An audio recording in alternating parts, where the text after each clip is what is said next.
Hello student, myself Paurush Mishra, PET KV Mahoba. Today I am going to teach you a very interesting topic, training and doping in sports. So start the topic.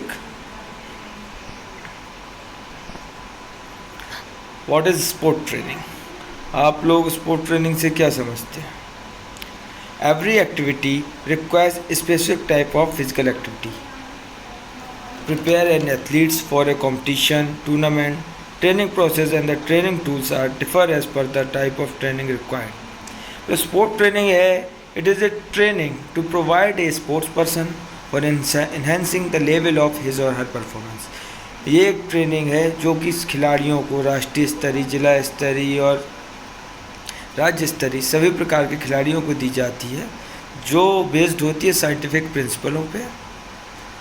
For किस लिए? Enhancing the level of his or her performance, उनकी क्षमता, खेल में उनकी क्षमता बढ़ाने के लिए, उनके कौशल को विकास करने के लिए, नई नई तकनीकें सीखने के लिए, जो खेल में हमें आगे से आगे बढ़ाएं और लास्ट में अच्छा रिजल्ट दें, उनके लिए ट्रेनिंग ये प्रोवाइड की जाती है स्पोर्ट्स पर्सन्स को।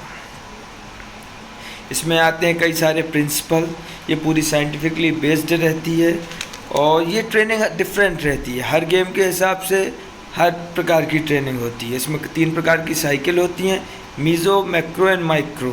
उन साइकिलों के साथ इन्हें जोड़ के इस ट्रेनिंग को प्रोवाइड किया जाता है। इससे हमारे जो राष्ट्रीय स्तर के खिलाड़ी हैं और किसी भी प्रकार का खिलाड़ी है वो अपनी क्षमताओं को आगे बढ़ा सके। पर्पस ऑफ स्पोर्ट ट्रेनिंग देख लीजिए। To make a athletes stronger and powerful, खिलाड़ियों को मजबूत, ताकतवर, जो खेल में आगे बढ़ सके, खेल के ज़्यादा से ज़्यादा अच्छा रिज़ल्ट ला सके, उनके लिए उन्हें पावरफुल और स्ट्रॉन्गर बनाना। To improve the stamina and speed, stamina और स्पीड के लिए अलग अलग ट्रेनिंग मेथड्स होती हैं, उनको हम ट्रेनिंग सेशन में डालते हैं। उस ट्रेनिंग के थ्रू हम खिलाड़ी के स्टेमिना और स्पीड को अधिक से अधिक बढ़ा सकते हैं, जितना वो कर सके।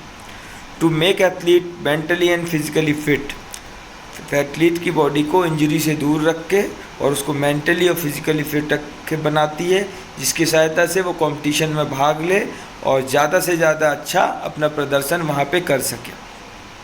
To train the athlete about the planning of workout, कैसा कार्य करना है, कैसी ट्रेनिंग लेना है, जैसे ट्रेनिंग के द्वारा उसी हिसाब से हम ट्रेनिंग दे सकते हैं उनको कि कैसी ट्रेन करना है। जिस गेम से रिलेटेड है उसकी ट्रेनिंग, बेसिक ट्रेनिंग होगी, फिर उसके बाद उसकी स्पेसिफिक ट्रेनिंग होगी, तो उसी हिसाब से करना, जो वर्कआउट प्लान है उसको तैयार करना, उस ट्रेनिंग स्पोर्ट ट्रेनिंग के अंदर आता है।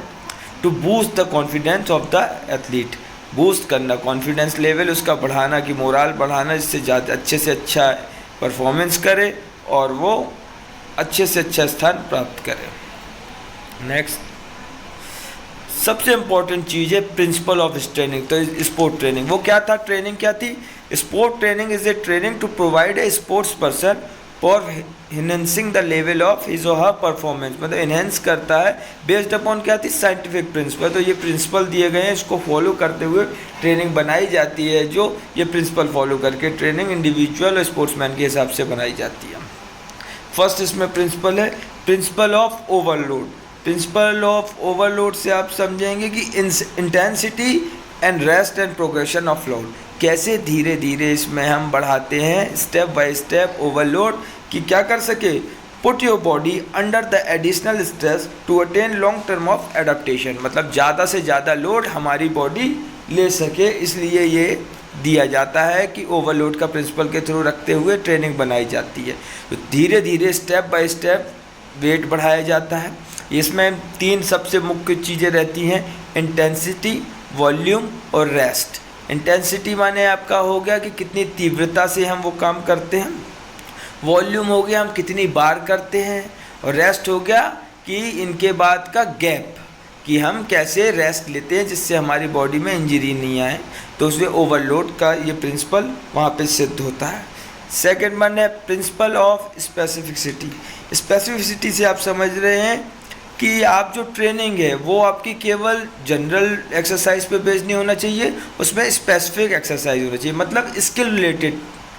समटाइम जैसे आप एक लीजिए एग्जांपल के तौर पे, आप फुटबॉल को खिला रहे हैं, तो फुटबॉल को आप बैटिंग तो कराएंगे नहीं, तो क्या करेंगे उनकी स्किल्स रिलेटेड में, जैसे हो गई जगलिंग हो गई, किकिंग हो गई, शूट आउट हो गया, शूट आउट की प्रैक्टिस होती है, थ्रोइंग की हो गई, ड्रिबलिंग की हो गई। तो जो रिलेटेड टू द किससे गेम से, जैसे एक साइकिलिस्ट को क्या साइकिलिंग कराई जाती है, एक रनर को क्या रनिंग कराई जाती है, एक स्विमर को स्विमिंग। तो स्पेसिफिक होना चाहिए जो गेम वो खेलता है उसी के अकॉर्डिंग वो ट्रेनिंग उनको वो वाला आप उनके ट्रेनिंग में वही पार्ट रखेंगे जो उस गेम से रिलेटेड हो। जैसे बास्केटबॉल वाले को आप क्या करेंगे, उसको डंक शॉट की आपकी करने के लिए, हाथ से आप ड्रिबल करने के लिए उसको देंगे, फुटबॉल प्लेयर को आप फुटबॉल से देंगे। इसलिए सब गेमों के हिसाब से जो कि उस गेम में यूज़ हो, स्किल्स और टेक्निक यूज़ हो, उनकी ट्रेनिंग को कहते हैं। इसलिए प्रिंसिपल ऑफ स्पेसिफिसिटी में आता है ये। थर्ड वन है प्रिंसिपल ऑफ कंटिन्यूटी। कंटिन्यूटी तो किसी भी चीज़ को प्रोग्रेस में रखेंगे तो आप आगे बढ़ते रहेंगे। अगर आप निरंतर चलते रहते हैं तो आप आगे बढ़ते रहेंगे, पढ़ाई करेंगे तो आगे बढ़ेंगे। तो कंटिन्यूटी से मतलब क्या है, ट्रेनिंग। इफ़ यू अगर आपका इफ़ यू छोड़ देते हैं किसी भी प्रकार से इस ट्रेनिंग को और आप कैसे नहीं करते हैं तो क्या होगा, आपका जो परफॉर्मेंस है वो पीछे जाता चला जाएगा। Doing skill related to the game, इसमें होता है कि आपको डेली एक्सरसाइजेस करनी है, डेली आपको जो ट्रेनिंग टास्क दी है वो परफॉर्म करना है। Break training and practice decrease the potential of the athletes. इसमें पोटेंशियल कम हो जाता है एथलीट्स का। आप बीच में गैप लेंगे तो आपका मसल्स है ना जो एक बनना चाह रही है उसका, तो वो भी आपका कम होता जाता है। और इसमें कंटिन्यूटी, अगर आप किसी गेम को खेलना छोड़ देते हैं और या फिर आज ट्रेनिंग कर ली फिर 10 दिन बाद ट्रेनिंग कर ली, तो आपकी बॉडी और आपकी परफॉर्मेंसेस में कोई भी फ़र्क नहीं पड़ता। क्योंकि आप डेली ट्रेनिंग करेंगे और प्रॉपर रेस्ट लेंगे तो इसके बाद आपकी डे बाय डे आपकी मसल्स इम्प्रूव होगी, आपकी स्किल्स इम्प्रूव होंगी और आपका लास्ट में रिजल्ट और परफॉर्मेंस भी इम्प्रूव होगी। फोर्थ वन है द प्रिंसिपल ऑफ वेरिएशन। आपने देखा होगा खिलाड़ी की, जैसे आप ही लोगों को दिया जाए कि रोज़ मैं कहूँ कि 2 महीने तक आपको लगातार 1-2 किलोमीटर दौड़ना है और 10 पुशअप्स मारनी है, फिर उसके बाद एक आपको स्ट्राइड लगानी है और आपको 1 महीने में यही ट्रेनिंग कराऊं तो आप लोग बोरडम हो जाएगा, मतलब आप बोर होने लगेंगे कि क्या सर एक ही सुबह से वही ट्रेनिंग, जो भी एथलीट होगा तो वो बोर हो जाएगा। इसलिए सबसे ज़रूरी है वेरिएशन में तो उसका इंटरेस्ट भी तो बना रहे ट्रेनिंग करते करते, क्योंकि एक ही काम करते करते सब कोई बोर हो जाता। तो इसलिए इंटरेस्ट के लिए वेरिएशन होना चाहिए। कभी आप वेरिएशन में उन्हें किसी दिन हो गया, जैसे आपने 10 दिन की ट्रेनिंग करी, फिर एक दिन उसमें बीच में वेरिएशन ट्रेनिंग में आप उसको कोई भी स्पोर्ट्स खिला सकते हैं। जैसे फुटबॉल का अगर बच्चा है, एथलीट है, तो उसको क्या कर सकते हैं आप, उसको क्रिकेट खिलाइए, जिसका इंटरेस्ट है कि इस दिन स्विमिंग कराइए। तो वेरिएशन होना चाहिए, उससे थ्रू भी उसका मसल्स डेवलप होंगे, उसका प्रोग्रेशन होगा। तो वेरिएशन होना चाहिए जाके वो किसी भी प्रकार से बोर ना हो और उसका इंटरेस्ट बना रहे और मोटिवेट रहे। वेरी इंपॉर्टेंट प्रिंसिपल अगेन है कि इसके बाद है प्रिंसिपल ऑफ इंडिविजुअल डिफरेंस। हर आदमी की पोटेंशियलिटी, कैपेबिलिटी अलग अलग होती है, तो हमें ट्रेनिंग जो बनानी है वो हमेशा ये याद रख के बनानी है। और वो प्रिंसिपल इसलिए यहाँ पे करता है कि उसके हिसाब से ट्रेनिंग बनानी है। जैसे आप मान लीजिए लड़के और लड़कियों में स्ट्रेंथ में फ़र्क होता है, माना जाता है अधिक तौर पे कि लड़कों की स्ट्रेंथ ज़्यादा रहती है लड़कियों से, तो हमें ऐसी ट्रेनिंग बनानी पड़ेगी कि लड़कियों की ट्रेनिंग अलग हो और लड़कों की अलग। एक ही ट्रेनिंग में दोनों को कराओगे तो लड़के कुछ करेंगे, कुछ को स्ट्रेस होगा, लड़कियों को तो काफ़ी मात्रा में इंजरीज और स्ट्रेस होगा और उनको चोट लग सकती है, जिससे उनका आगे का कैरियर में नुकसान हो सकता है। और इसीलिए जो ट्रेनिंग है ना वो इंडिविजुअल के हिसाब से बननी चाहिए। उसका बैकग्राउंड चेक करना चाहिए, किस बैकग्राउंड से वो आता है, क्योंकि समटाइम्स फोर फादर से भी हमें जेनेटिक गेम्स और काफ़ी चीज़ें मिलती हैं। उसका पोटेंशियल कैसा है, उसका पूरा देख के इंडिविजुअल उसी हिसाब से अलग अलग एथलीट्स की अलग अलग ट्रेनिंग हमें बनाई जाती है। नेक्स्ट वन है principle of recovery. Rest very important factor है। आप किसी काम को करे जाएंगे कि मसल्स को यूज़ करे जाएंगे और रेस्ट नहीं लेंगे तो क्या होगा, तो आपको ओवर यूज़ हो जाएगी, इससे आपको क्या हो सकता है, चोट लग सकती है। It implies the significant of rest and recovery. Rest time between the training bout, हमेशा उसमें होना चाहिए ट्रेनिंग बाउट के बीच में प्रॉपर रेस्ट टाइम, या ट्रेनिंग है जो आपकी बाउट चल रही है उसमें क्या होना चाहिए, प्रॉपर गैप होना चाहिए। ये आपको मेंटली रिलैक्स करती है और इंजरीज से दूर करती है, और इंजरीज जितनी कम होंगी खिलाड़ी उतनी ज़्यादा ट्रेनिंग कर पाएगा, स्वस्थ रहेगा, वो जल्दी से जल्दी अच्छे से अच्छा रिजल्ट लाने की कोशिश करेगा। लास्ट वन है प्रिंसिपल ऑफ बैलेंस। बैलेंस को अपना है कि उसकी केवल ट्रेनिंग भर से नहीं, उसकी बैलेंस के साथ उसकी डाइट कैसी होनी चाहिए। एक बिल्कुल आपकी न्यूट्रिटिव डाइट होना चाहिए कि विटामिन मिनरल प्रोटीन सब प्रॉपर मात्रा में होने चाहिए, और उसकी हेल्दी हैबिट्स भी होनी चाहिए कि ग्राउंड के बाहर वो क्या करता है, कितने बजे सो रहा है। पता पड़ा आपकी सुबह 4 बजे ट्रेनिंग है, 5 बजे ट्रेनिंग किसी एथलीट की, अब 1 बजे तक टीवी देख रहे हैं, तो फिर आपको रेस्ट मिलेगा ही नहीं, और आप रात को लेट नाइट डिनर कर रहे हैं, तो क्या होगा, उससे ज़्यादा आपको क्या होगा, रेस्ट नहीं मिल पाएगा, आपकी बॉडी बैलेंस नहीं रहेगी। सुबह आप जो भी वर्कआउट करेंगे उसमें इंजरीज होने के चांस हैं, रेस्ट नहीं रहेगी, मसल्स में सोरनेस और आपके स्ट्रेस इंजरीज होने के चांस हैं। तो हमें इसलिए प्रॉपर होना चाहिए, उसकी लाइफस्टाइल हेल्दी होनी चाहिए और उसकी हेल्दी हैबिट्स होनी चाहिए, तभी आप एक प्रॉपर एथलीट्स तैयार कर सकते हैं इस ट्रेनिंग की मदद से। इसी में आता है वार्मिंग अप। वार्मिंग अप से आप क्या समझते हैं? Warming up are the exercises, stretching और practice for a short time before a hand which is done to prepare the athletes for the events. ये वो एक्सरसाइजेज हैं जो हमेशा मेन इवेंट, जैसे कोई फुटबॉल मैच स्टार्ट होने वाला है तो डायरेक्ट प्लेयर तो सीधा मैच नहीं खेलने लगेगा, उसके 15 या 20 मिनट पहले से एक्सरसाइज की जाती हैं जो क्या करती हैं, हमारे बॉडी टेम्परेचर को रेस कर देती हैं, जिससे हम जो आगे का मेन पार्ट इवेंट है, मेन एक्टिविटी है, उसमें अच्छे से परफॉर्मेंस कर सकें और हमें इंजरी ना हो। Warm up is a routine use before the strenuous activity to attain the maximum body temperature and to prepare the athlete physically and mentally fit for the activity. जो मेन एक्टिविटी है उसके लिए body temperature को करे और हमें physically और mentally fit रखे, उसको कहते हैं वार्मिंग अप। ये 2 प्रकार के होते हैं, first one is passive warming up, second one is active warming up. तो पैसिव वार्मिंग अप में है is to increase the body temperature by external means such as a massage, heating pads, steam bath and sitting on sun. It helps to preserve the energy of the athletes. ये है passive, मतलब passively, मतलब बिना कुछ किए हम अपने body का टेम्परेचर बढ़ा रहे हैं यूज़ करके, क्या पैड्स, स्टीम बाथ लेके। ये भी है एनर्जी एक प्रिजर्व करने की एक टेक्निक है, जिसको इसमें ज़्यादा क्या होता है, आपको एक्सरसाइज नहीं करनी है, सीधे केवल बैठ के जो नेचुरल तरीके हैं और आर्टिफिशियल तरीके हैं उनसे अपनी रेज बॉडी टेम्परेचर इनहिल करना। सेकेंड वन है एक्टिव वार्मिंग अप। इसमें आते हैं 2, स्पेसिफिक वार्मिंग अप और नॉन स्पेसिफिक वार्मिंग अप, जिसको कहते हैं जनरल वार्मिंग अप भी कहते हैं। तो सबसे पहले क्या स्पेसिफिक वार्मिंग अप अपन पढ़ते हैं। स्पेसिफिक वार्मिंग अप वो होता है जो जैसे फुटबॉल का मैच है तो रिलेटेड विद द जो एक्सरसाइज करते हैं मैच से पहले, जो रिलेटेड होती है उस गेम से। जैसे आपने देखा होगा मैच के पहले क्या होता है, फुटबॉल को मैच को ले लीजिए, जो प्लेयर्स होते हैं ग्राउंड में जाते हैं, फुटबॉल से ड्रिबल करते हैं, किक और शूट की प्रैक्टिस करते हैं कि थोड़ी आज एक्यूरेसी सही रहे, और क्या करते हैं वो रिलेटेड किससे हो गया, स्पेसिफिक है कि फुटबॉल गेम से, फुटबॉल से वो वार्म अप कर रहे हैं, अपने बॉडी को जो टेम्परेचर है उसको बढ़ा रहे हैं। दूसरा वन आता है non specific general warm up. इसमें रहता है कि आप एक्सरसाइज जैसे जॉगिंग, रनिंग, स्ट्रेचिंग, मूवमेंट्स, जो आपका रेंज ऑफ मूवमेंट है उसको स्ट्रेच करने की इंजरी ना हो तो वो एक्सरसाइज की जाती हैं, तो वो होती है नॉन स्पेसिफिक वार्म अप। तो सिंपल सा स्पेसिफिक मतलब रिलेटेड विद द गेम। जैसे क्रिकेट में पहले आपने देखा होगा मैच से कुछ देर पहले बॉलिंग करते हैं बॉलर्स, क्या करते हैं स्पेसिफिक वार्मिंग अप कि उनकी लाइन लेंथ सही बनी रहे और उसी से बॉडी उनकी टेम्परेचर हाई हो जाता है। और जनरल में होता है running, jogging exercise, free hand exercises. उसके बाद नेक्स्ट है इसी में आपके लेसन में डोपिंग।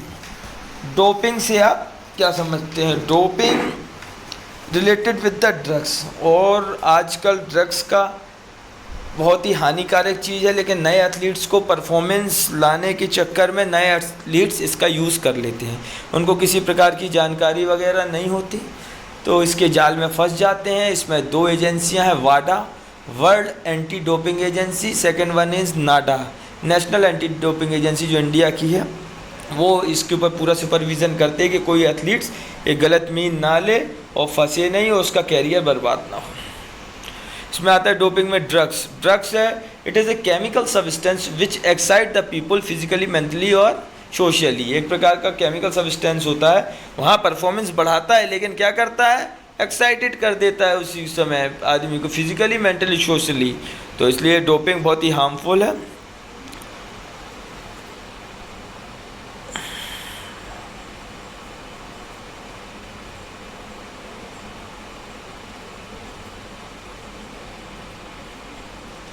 इसमें है the uses of banned performance enhancing drugs in the sport. कैसे यूज़ करते हैं खिलाड़ी और इसके जाल में फंस जाते हैं और परफॉर्मेंस अच्छे लाने के चक्कर में अपने शरीर, अपने हेल्थ का नुकसान करते हैं और कई बार उन्हें क्रिमिनल लॉ लगा के जेल भी जाना पड़ता है।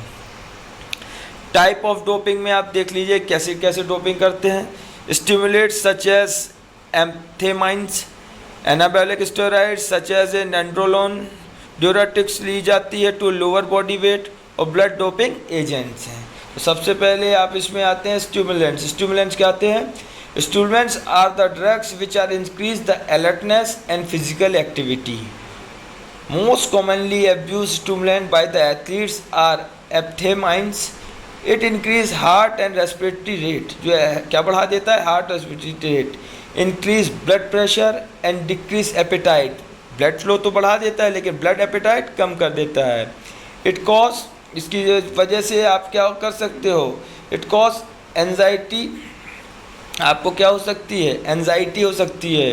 ब्लड विज़न, ब्लड विज़न मतलब दिखने में कमी हो सकती है, मतलब आपका दिमाग काम करना कम कर देगा कि आपको क्या सामने क्या है वो धुंधला दिखा सकता है।